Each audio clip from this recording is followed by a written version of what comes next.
కాక మరి ఇక్కడ కూడి వచ్చిన మీ అందరికీ నా వందనములు. మరి ఈరోజు మన పాస్టర్ ఆరోన్ పాల్ గారి యొక్క పుట్టిన దినం రోజు కార్యక్రమం సందర్భంగా మనందరం ఇక్కడ ఏర్పాటు చేయబడి ఉన్నాము. మరి ఈ దినం సేవకుల యొక్క జీవితంలో జరిగిన అనేకమైన విషయముల గురించి తెలుసుకోవడం కోసం మనమందరం ఏర్పాటు చేయబడి వారి ద్వారా ఏ మేళ్ళు వారు పొందుకున్నారో, దేవుని సేవలోకి ఎలాగే వాళ్ళు వచ్చారో, వారి యొక్క బాల్య దినములు ఎలా ఉన్నారో అవన్నీ తెలుసుకోవడం కోసం ఈ దినం మనమందరం ఉన్నాము ఇక్కడ.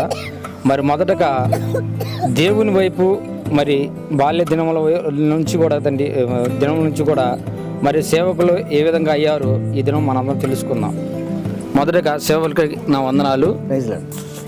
పాస్టర్ గారికి హ్యాపీ బర్త్డే. థ్యాంక్ యూ అన్న. ముందుగా అనేక వందనాలు. బాల్య దినాల్లో నా జీవితం అంతా కూడా అన్యుల సాంప్రదాయంలో జరిగింది. నడుచుకుంటూ వెళ్ళిపోయింది. చిన్నప్పటి నుంచి కూడా మందిరానికి వెళ్ళడం అనేది కానీ, దేవుని సన్నిధి గురించి తెలుసుకోవటం కానీ ఏది కూడా నా జీవితంలో లేదు. చిన్నప్పటి నుంచి కూడా ఎప్పుడు కూడా దేవునికి దూరంగానే బ్రతికినటువంటి జీవితం. బాల్యం నుంచి కూడా ఎక్కువగా మా యొక్క ఫ్యామిలీ అంతా కూడా ట్రాన్స్ఫర్ అవుతా వెళ్తూ ఉండేవాళ్ళము. అక్కడ హిందూస్ అంటే విగ్రహారాధనకు సంబంధించినటువంటి వారి యొక్క మధ్యలో మేము పెరగటము, వారితో ప్రేమ అనురాగం కలిగి జీవిస్తూ ఉన్నాములే. కానీ నిజమైన దేవుడు ప్రభు అనే యేసుక్రీస్తు అని ఆలోచన కూడా లేకుండా లోకంలో ఉంటూ తిరుగుతూ ఉన్నాం. చిన్నప్పటి నుంచి కూడా బాల్యం నుంచి కూడా మరి చర్చికి వెళ్ళటం కానీ, దేవుని సన్నిధిలో గడపటం కానీ, అసలు బైబిల్ పట్టుకోవటం కానీ ఏది కూడా చిన్నప్పటి నుంచి నాకు అలవాటు లేదు, అవగాహన లేదు. మరి ముఖ్యంగా అది చాలా చాలా టైం వేస్ట్ చేసుకున్నాను అనే భావించాలి. సమయాన్ని చాలా వృధా చేసుకున్నాను.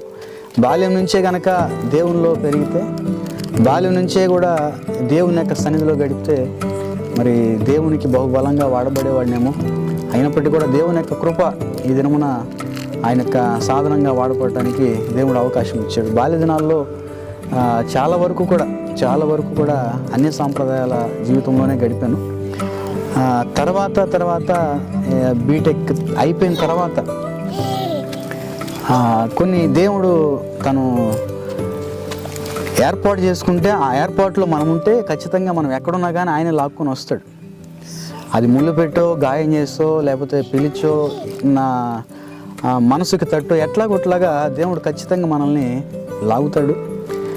అలాగే నాకు కూడా చిన్న ముళ్ళు లాంటిది సమస్య పెట్టి ఆ సమస్య గురించి ఎన్నో రకాలుగా ప్రయత్నం చేసి చివరికి నేనున్నానని చెప్పి ప్రభు పిలిస్తే ప్రభు మార్గంలోకి వచ్చాను. కాబట్టి బాల్యం నుంచే మన బిడ్డలకు కూడా దేవుని మాటలు చెప్పి దేవునిలో పెంచగలిగే స్థితి కనుక మనం కలిగి ఉంటే ఖచ్చితంగా యవ్వన కాలంలో దేవుని యొక్క పరిచయలో మన బిడ్డలు కూడా వాడబడతారు.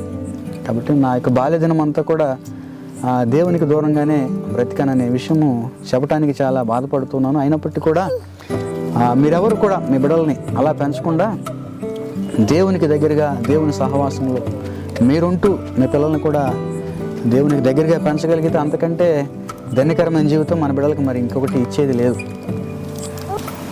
మంచిది పాస్టర్ గారు, మంచి మాట చెప్పారు. బాల్యకాలంలో దూరంగా పిల్లల్ని దేవునికి దూరంగా పెంచితే వారి జీవితాలు ఎలా ఉంటాయో మనం దైవ జీవనాన్ని చూస్తున్నాం. అదే మనకు ఒక ఉదాహరణ.